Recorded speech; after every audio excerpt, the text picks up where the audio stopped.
The guardians of our health, our doctors, nurses, teachers, and parents, are working together to keep us well. All of them must know and agree on the health practices we need at home, in the neighborhood, and at school. This is Joan, getting ready for school.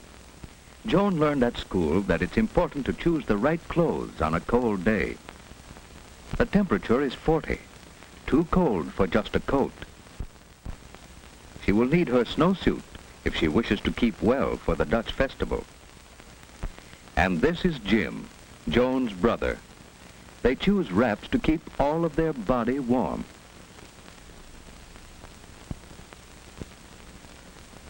Mother is to see Jim looking so well this morning. Their color is good, their eyes alert. They're ready for work or play. Mother needs to get another supply of paper handkerchiefs. Jim's friend George is eating an apple as he waits for them. That is a wise no thank you, Joan. Never share another's food. George has forgotten something that helps keep him clean. It's lucky for George that Joan has an extra tissue to lend him. Some children learn to jump or go around puddles, but George wades right into trouble because he forgot his galoshes. This is Miss May, Joan's teacher. George and Joan are glad to be in school. The children are getting ready for their Dutch festival. Tom has brought the thermometer in so that the children can guess what the weatherman doll should wear today. A raincoat and umbrella? Oh no, a snowsuit and galoshes to keep him warm and dry. It was hard to guess today, but Tom is a good guesser. Or did Mother tell him what to wear? George, you forgot something more important than your handkerchief. You forgot to cover your sneeze, and cold germs travel on your sneeze or cough, you know.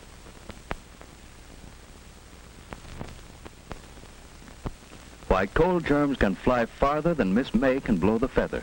Cold germs can fly 8 feet to another child's nose, hand, or food. People who put fingers into their mouths make it easy for cold germs to come to them. No, not that way, George. Blow your nose gently, without pressing the opening of the nostrils closed. That's better. Oh, and your feet are wet. It's easy to catch cold when your body is chilly. You'd better go and see the school nurse. She'll help you. The nurse is examining Mary after her cold. 4 days at home with a cold keeps others from catching it and protects you from serious infections that follow colds. Now, George, who sent you in here? Miss May thought I might be catching a cold. Well, what do you think? I'm hot and chilly. Well, did you sleep pretty well last night, and did you feel like getting up this morning? Did your breakfast taste good? I hardly had time to have my breakfast. I had an apple on the way. Now, blow your nose, George. Oh, not so hard, gently. No pressure on the opening. Now, let's look at your throat. Open wide. All right, now you sit down, and I'll take her. You moisten your lips and hold this under your tongue. Oh, your feet are wet too, George. Winnetka, 3, 2, 1. Hello, is it Mrs. Powell there? Yes. Well, this is Miss Wright, Mrs. Powell. George came in to see me a few moments ago with a cold. Yes, his throat is quite red and his feet are wet, too. I do think he'd be more comfortable at home in bed. Well, just a minute, please. Yes, his temperature is 99.8. Well, it is best to consult your physician if it goes over 100, especially during the cold season. Oh, that would be nice of you to call for him. Yes, he'll be right here in my office. Thank you so much. Goodbye. Joan's mother visits school to plan a health program. Joan must learn to take responsibility for keeping herself well. This weather chart keeps Joan alert to weather changes as she marks snowy or rainy days. Dressing this weather doll for outdoor weather helps Joan know what to wear herself. It will be better for Mother when Joan chooses wraps to suit the temperature instead of arguing about what friends wear. Mother and teacher check Joan's health habits. They plan better health practices for home and school. At school, Joan's committee keeps the washroom attractive with soap sponges, brushes, and signs. Others keep the closets neat with boxes for rubbers and hangers for clothes.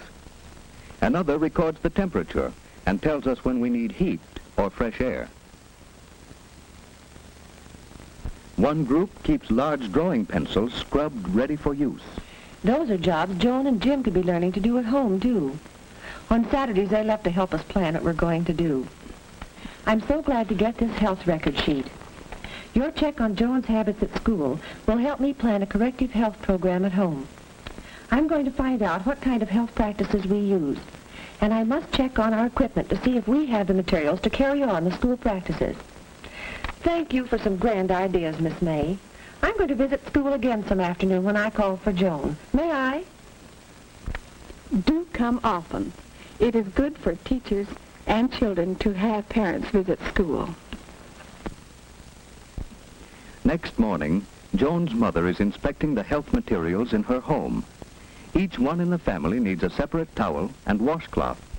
Mother has one for Jim and another for Joan, each with his own name.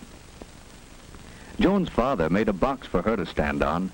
It's no fun washing if you have to stretch or can't see into the basin. And here are new cups.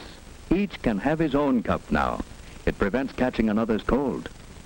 Why, Jim, why are you so cross? Father has taught Joan to spit into the toilet, for spitting spreads disease. Here are the spoons for your cod liver oil, Joan. It's extra sunshine for us in winter and spring. You know, strong bodies can't always keep us from catching cold, but they help us resist a serious illness that may follow colds. Keep away from persons with colds, and keep your hands clean while you're eating. Jim must wash his hands after he pets his dog, but he won't have to go upstairs, as Father has arranged a washstand downstairs, so Jim will remember to wash.